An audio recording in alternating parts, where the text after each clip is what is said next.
Kitchen में आते ही हज़ारों सवाल गूंजने लगते हैं। आज क्या पकाना है, क्या पकेगा, क्या होना चाहिए। ये किचन का ये काम रहता है, किचन का वो काम रहता है, डाइनिंग टेबल साफ़ करने वाला है, फ्रिज साफ़ करनी है।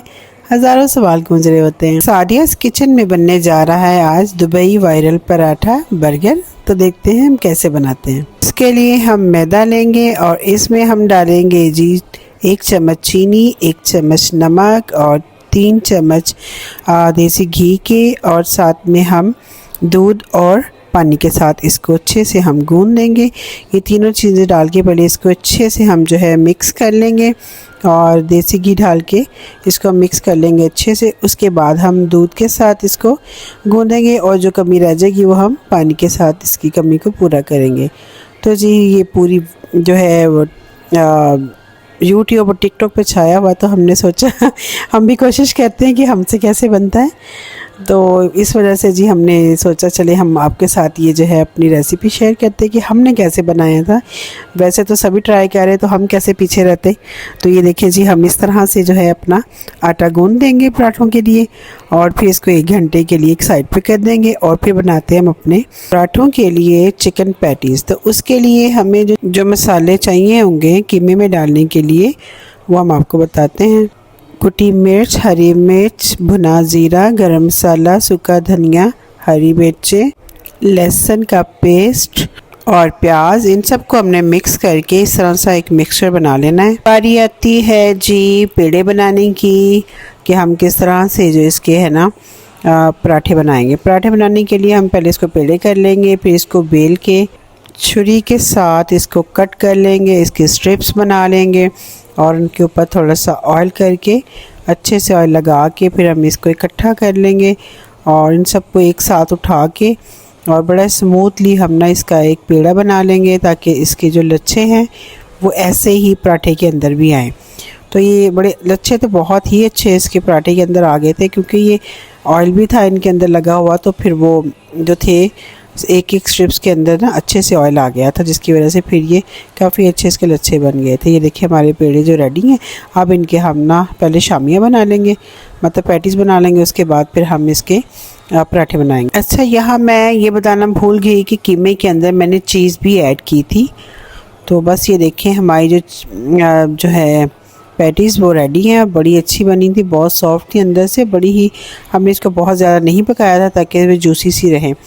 तो इस तरह से हम इसकी तमाम जितनी हमें चाहिए होंगे पैटीज़ बना लेंगे। उसके बाद ये देखें जी हमने पराठा जो है हल्के हाथों बेला है, ताकि ये ज़्यादा हमने इसको दबाना नहीं है, क्योंकि इसको हमने सेंटर से कट करना है और दोनों साइडों से हमने इस तरह इसको सेक लेना है।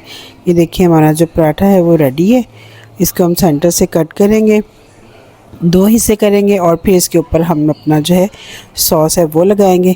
अच्छा, ये पराठा जो था ना हमने जब कट किया तो अंदर से ही कच्चा था, और बहुत सारे लोगों ने जितने भी बनाए ना मोस्टली वो अंदर से इसी तरह कच्चा था। फ़िलहाल मैंने तो बना लिए थे इस तरह क्रीम चीज़ और मायोनीज़ और हॉट सॉस लगा के इसमें अनियन रखा और फिर हमने अपनी पैटीज़ रख के और दूसरा पराठा जो था इसके ऊपर, इसका जो कट किया हुआ पराठा था वो हमने इसके ऊपर रख दिया था। तो इस तरह हमारा ये जो पराठा था रेडी था। हमारा चीज़ जो थी हमारी मेल्ट हो गई थी। फिर मैंने जो 2 छोटे जो थे ना पेड़े और किए और फिर मैंने ये 2 पराठे बनाए, एक ताकि वो कट करने से बीच में जो कच्चापन था वो दूर हो जाए, और फिर मैंने एक छोटा सा पराठा जो था ऊपर और एक नीचे रख के इस तरह मैंने फिर अपना बर्गर बनाया। ये बहुत मज़ेदार बने थे, क्योंकि क्रीम चीज़ के साथ इसका टेस्ट बहुत ही अच्छा आ रहा था। और ये जो है अपना इसका रिव्यू जो है मेरे हस्बैंड हमेशा देते हैं, जो भी मैं नई चीज़ ट्राई करती हूँ तो वही बताएंगे कि कैसा है। तो मेरे हस्बैंड को तो ये जो था पराठा, जो दुबई वायरल पराठा, बहुत ही मज़े का लगा था, क्योंकि क्रीम चीज़ का टेस्ट रियली बहुत ही अच्छा आ रहा था और पैटीज़ में भी मैंने चीज़ दी थी, श्रेड करके डाल दी थी, तो बहुत ही मज़ेदार बने थे अल्हम्दुलिल्लाह। लेकिन वैसे ज़्यादा मज़ा उसका आया था खाने का जिसको मैंने जो था अलग अलग से फ्राई किया था। इतना टाइम लगा के गर्मी में मैंने बनाए पराठे, दुबई वायरल पराठे, लेकिन मैंने ख़ुद नहीं खाए क्योंकि मैं डाइटिंग पे हूँ। ये देखिए जी माशाल्लाह मेरे नन्हे मुन्ने नवासे आ गए। बेटी आई थी आज, तो मिलने के लिए काफ़ी दिन हो गए थे और हमारा भी दिन नहीं लगता, तो हम जल्दी जल्दी से कहते हैं आ जाए। तो ये देखिए इस्माइल से ज़बरदस्ती मिलना पड़ता है। इतनी उदास हो जाती हूँ, लेकिन ये बच्चा इसी तरह करता है, आता नहीं है। तो ये हम अपनी बेटी से मिलते हैं, वेलकम कहते हैं अपनी बेटी को, और हम जल्दी उदास हो जाते हैं और कहते हैं जल्दी से आके मिल जाया करो भाई। तो बच्चों से तो अपना ही घर में रौनक हो जाती है।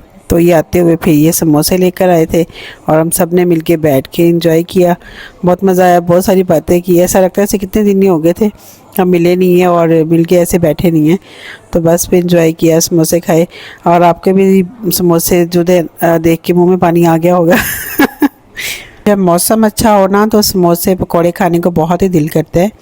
तो मैंने भी आज अपनी चीटिंग डे किया और एक समोसा मैंने भी खाया। बहुत मज़ेदार था, बहुत इन्जॉय किया मैंने, क्योंकि कभी कभी चीटिंग चलती है अभी। तो फिर आपको पता है, मैंने बताया भी था आपका, मैं इंटरमिटेंट फास्टिंग पे हूँ। तो इंशाल्लाह जल्दी आपके साथ अपनी डाइट शेयर करूँगी। ये देखें जी, अपने नाना अबू का हाथ पकड़ा है और गाड़ी में कहते चले हमें बाहर लेके जाएं और टॉयज़ लेने आए हैं कि नाना अबू हमें ये भी लेकर दें, ये भी लेकर दें, और फिर घर आते ही सारी चीज़ें तोड़ देनी है। चले एंजॉय करें जी हमेशा इंशाल्लाह ताला। बेटी आई थी तो मैंने फिर उसको साथ लिया और हम ज़रा बाज़ार आ गए। हमने कहा चलो थोड़ा विंडो करके आते हैं, तो देखते हैं क्या चल रहा है, क्या ट्रेंड है आजकल। तो बस फिर मैं बेटी को लेके तो बानो आ गई।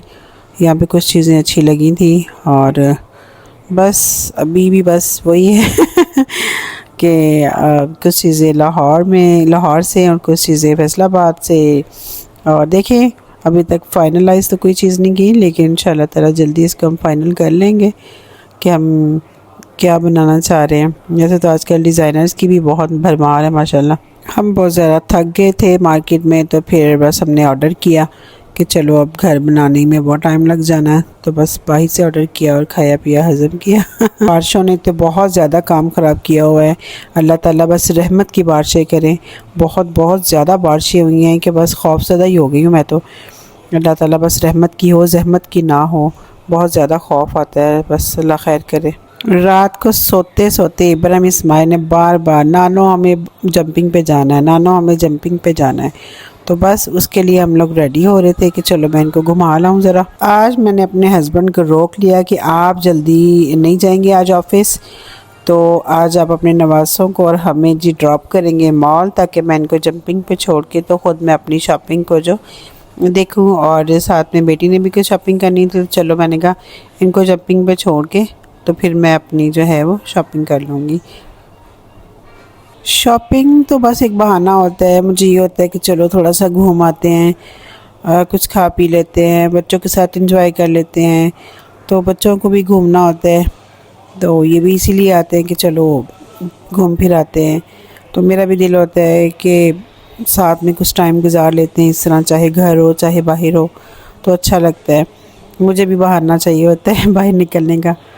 तो बस इसी वजह से बस एक टेबल पे बैठ के वहाँ बातें भी कर लेते हैं, कुछ खा पी भी लेते हैं, विंडो भी कर लेते हैं, कभी शॉपिंग भी कर लेते हैं।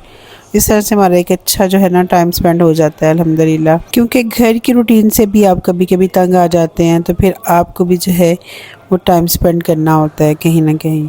तो यहाँ जी हमने अपने नवासों को छोड़ा जंपिंग पे और फिर हम आ गए डिफरेंट ब्रांड्स पे। यहाँ पे हमने देखा कि क्या नया है, क्या पुराना है, किस चीज़ पे सेल है और कौन सी न्यू अराइवल्स हैं। तो बस जी घूम घुमैया कर लेते हैं और बस शॉपिंग भी की, क्योंकि मुझे जाना था एक जगह पर। तो इंशाल्लाह ताला मैं आपके साथ शेयर करूँगी। तो फिर मैंने जो थे ड्रेसेस लिए, 2-3 ड्रेसेस लिए, बेटी ने भी लिए माशाल्लाह। तो शॉपिंग तो चलती रहती है। आजकल तो इतनी ज़्यादा आसानियाँ हो गई हैं कि जब आपको कहीं जाना है तो जी आप उसी दिन जाके अपने लिए कोई चीज़ ला सकते हैं। तो रेडी टू वियर अवेलेबल है हर जगह, तो ये टेंशन नहीं है आपको कि जी लाएंगे, सिलवाएंगे और फिर पहन के फिर कहीं जाना पड़ेगा। तो सोचना नहीं पड़ता आजकल। आप बाहर निकलें और अपनी पसंद का जोड़ा लें और पहन के आप किसी भी फंक्शन पे उसी दिन जा सकते हैं इजीली। तो आजकल कोई इतनी मुश्किल नहीं है, बहुत आसानियाँ हो गई हैं। नो डाउट एक्सपेंसिव है कि हर बंदा इसको नहीं कर सकता अफोर्ड, लेकिन इस हद तक की आसानियाँ तो हो गई हैं कि चलो एटलीस्ट आपको जो है चीज़ ख़रीद के दर्जी को देने के लिए जो है इंतज़ार नहीं करना पड़ता। पहले उसको ख़रीदो, फिर उसकी लेसिस लो, फिर उसको मैचिंग दुपट्टा उसका डाई करवाओ, या फिर क्या उसका नाम है डिफरेंट बटन वगैरह बाई करो, और फिर जाके अपने टेलर को दे के आओ, फिर वो आपको कितने दिन में देता है और आपको जाना हो अगले दिन, तो फिर आपको इन सब चीज़ों से ना आप बच जाते हैं। बच्चों ने अपना फूड जो था वो इन्जॉय किया और मैंने सिर्फ अपनी कॉफ़ी ली, क्योंकि मुझे डाइटिंग की वजह से मैं फ्राइड फूड वगैरह को आजकल अवॉइड कर रही हूँ, और अपने सैलड और जो है एक रोटी पे ही गुजारा कर रही हूँ आजकल। तो बहुत अच्छी डाइट जा रही है और मैंने 7 kg लूज़ किया है 1 मंथ में, और बड़ा ही सुकून के साथ ग्रेजुअली ना। मैंने बहुत कोई स्ट्रिक्ट डाइट नहीं की, लेकिन इंटरमिटेंट फास्टिंग पे आपका वेट जाता है, लेकिन उसमें भी मैंने मीठा भी खाया है और फ्राइड चीज़ें नहीं खाई, लेकिन मीठा और रोटी मैंने ज़रूर खाई है। आज मौसम बहुत ही खूबसूरत था कि मुझे किनाल पे जाते हुए तो ये मंज़र बहुत खूबसूरत लग रहा था कि हर तरफ ग्रीनरी ग्रीनरी थी, और मुझे मरी का मौसम याद आ गया और मरी का रोड याद आ गया कि वो इसी तरह मुझे लग रहा होता है जब वहाँ पे धुंध और मौसम जब बहुत ही खूबसूरत होता है। शॉपिंग वगैरह करके तो हम पहुँचे जी घर। घर आते ही बेटी ने अपना सामान वगैरह उठाया, क्योंकि उसे जाना था अपने घर, तो बस फिर उसको छोड़ना था, क्योंकि उसकी नंद की आज बर्थडे थी तो उसको ज़रूरी ही जाना था। वापसी पे मौसम बहुत ज़्यादा ख़राब हो गया था कि बस गाड़ी बंद होते होते रही। चलें जी, थैंक यू हमारा व्लॉग देखने का बहुत शुक्रिया। हमें अपनी दुआ में याद रखिएगा और नेक्स्ट व्लॉग तक के लिए हमें इजाज़त दें। अल्लाह हाफिज़।